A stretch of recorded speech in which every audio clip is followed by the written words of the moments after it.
post-on paver right here. So you might say he's going to reduce the stress because he has a flange underneath, and that's going to spread the load. But we could actually reduce that stress to 0, have no stress on the paver. And I have multiple ways to do that, and here's one. So we call this the post-on paver. Give me a D. Give me one D. Nil bracket is installed, and I don't care if this is concrete, wood, steel. I don't care what the structure is. This bracket is in here. This is waterproofed in cleanly.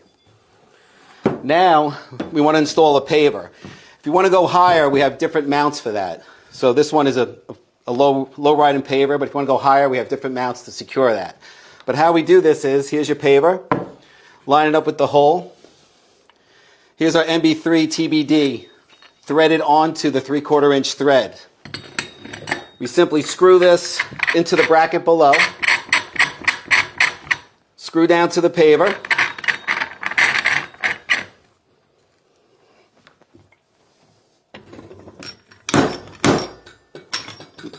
There is no stress on that paver.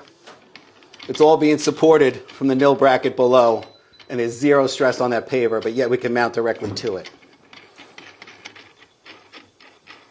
The nil bracket under here, by the way, is universal, so if you had a thin paver, instead of taking the stem and going through the paver, you would simply turn it upside down and go up into the post.